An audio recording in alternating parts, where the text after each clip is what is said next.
Right, Deadline has this fascinating article. The streaming scene, as an even murkier era of scant subscriber numbers nears, another volatile year winds down. It's basically 2024 in review for streaming. And Disney gets raked through the coals. Bob Iger must be seething.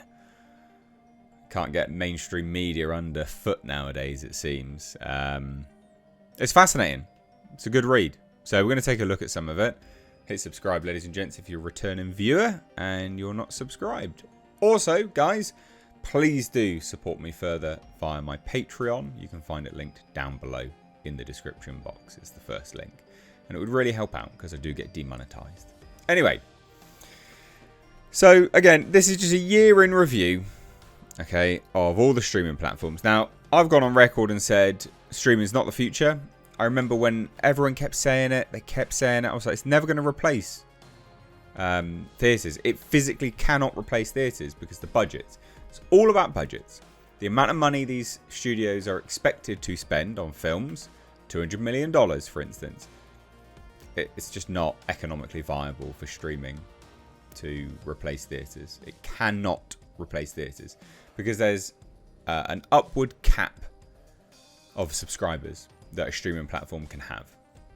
Once they reach that cap, you're done. Like that's your monthly intake, right? There's only so many people in the world that are going to be interested in these things. So we'll scroll through some of this. They make some comments about certain platforms. So Apple TV, right? Like a highlight. I'm just going to show Apple TV as an example before we get to Disney. But it says a highlight, presumed innocent. Apparently this is a new show. And this is a highlight for them. Okay, cool. Well, what's a low light for Apple TV Plus? George Clooney, Brad Pitt, Wolves. So this is something which Apple was planning extensive theatrical run for the film. And then, had bad box office for something else. They're like, no, we're not going to do it. We're just going to do a week in theatres. So this is a bomb for Apple TV. So that's an example of what we're talking with here. But let's get to Disney being absolutely raked through the coals.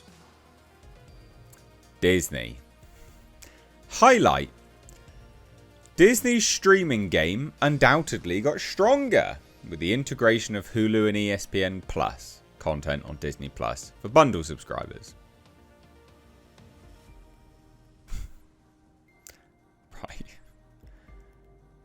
So bundling other things from other companies that were successful into Disney is making it more successful. Yeah, I mean, that makes sense.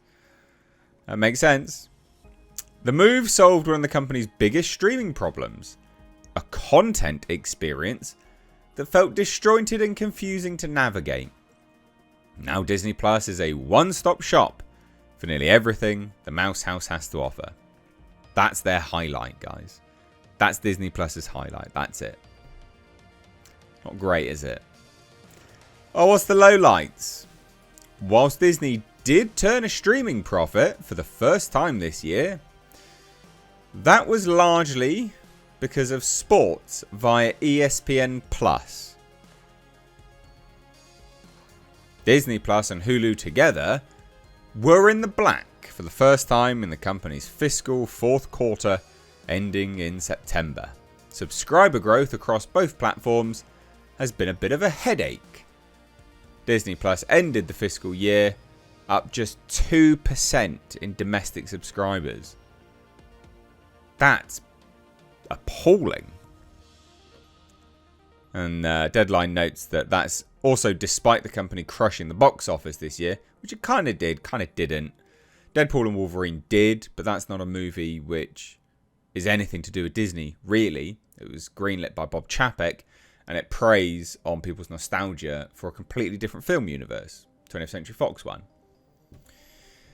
It appears to have had a difficult time translating that success to streaming. And there you go. It cannot compete. It can't grow anymore. But I remember when they sort of stated their profits and things like that.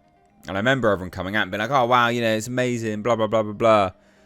But Deadline's just like, no, actually it didn't really. No, that's just because of ESPN Plus. And only 2% growth is pretty bad. So what's a challenge for 2025? One of Disney's repeated challenges, which continues to negatively impact streaming offerings, is that the company can't seem to decide whether it is driven by public sentiment on sensitive topics. This year, Disney Plus cancelled The Acolyte for financial reasons. But only after the first season was the subject of racist cyberbullying online, prompting outcries from cast members who felt abandoned by the company, which stayed silent amid the vitriol.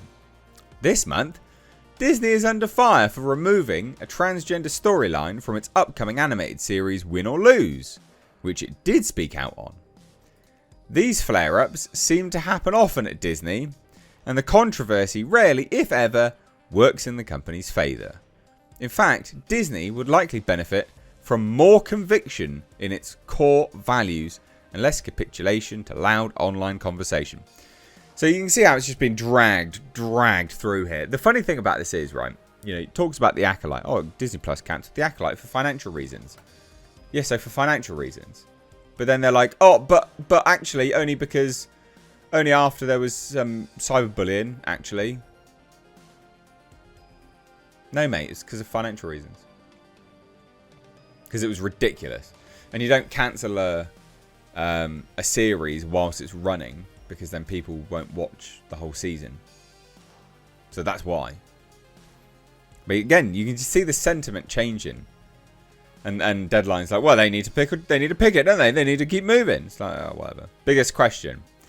How will the continued rollout of the 2-year-old ad tier help with two of the biggest issues, churn and subscriber growth in 2025? Not very well, because the ads are not doing well, actually. They're not doing very well at all. It's been proven that the ad tier rate isn't actually doing very well. Bob Iger let slip. He let slip on an investor call. Not good numbers. None of these things are good. So Disney Plus absolutely raked through the coals here on Deadline. And just funny, like you can imagine Bob Iger sat there before the new year having his 10 showers a day or whatever crap he does, going, grinding his teeth away. But there you go. There's some other bits and pieces here. You know, they talk about HBO Max and things. Netflix. Not overly huge amounts of stuff. You know, Netflix does pretty well, to be honest. Paramount Plus, things like that. Taylor Sheridan single-handedly keeping Paramount Plus afloat. But I just thought we'd focus on the Disney stuff because it's comical as hell. Anyway, leave thoughts down below. Take care. Bye-bye now.